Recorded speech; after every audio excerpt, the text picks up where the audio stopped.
Now, in the last video, I forgot to mention that you should probably remember self-interest and social interest, their differences, because I think they're potentially good exam questions. And yeah, that's that. For today, we're going to talk about thinking economically, and we're going to focus on choices and trade-offs.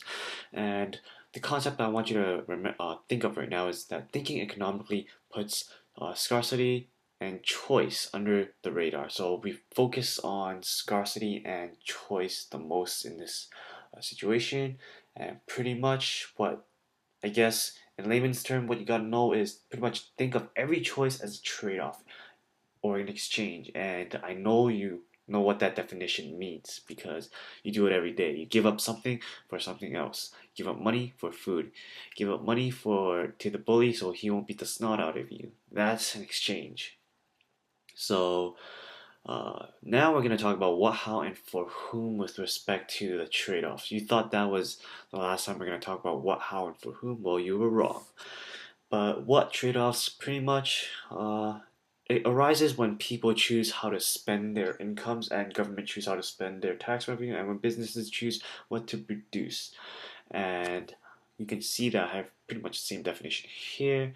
Entities, which are individuals or governments, choose how to spend their income, and for businesses who want their income, they want to produce something that these entities want to buy. So for businesses, they choose what to produce.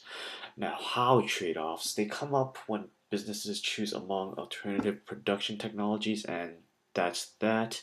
A good example of that would be how Apple beats the snot out of every other company who tries to make a smartphone, and that's probably because Apple has some great production technologies under the hood, and that would be a good how trade-off, I guess. An example.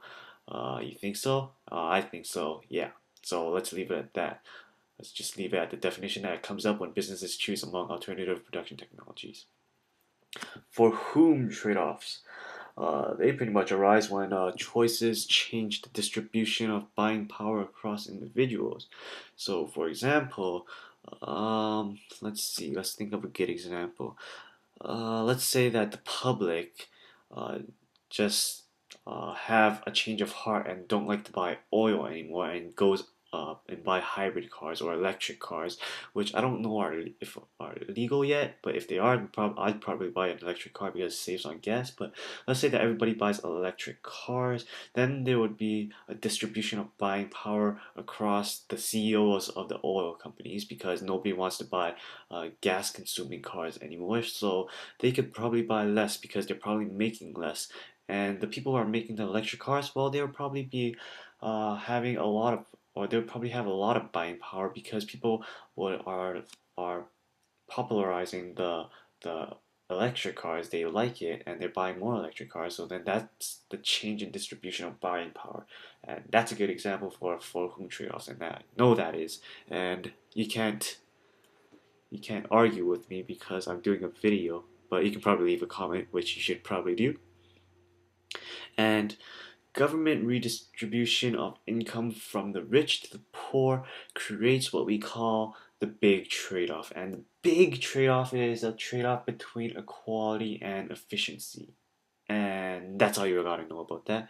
And you should really, I'm being serious here, you should really remember this, what the big trade-off really is, because that's a good testable exam question for any introductory microeconomics course.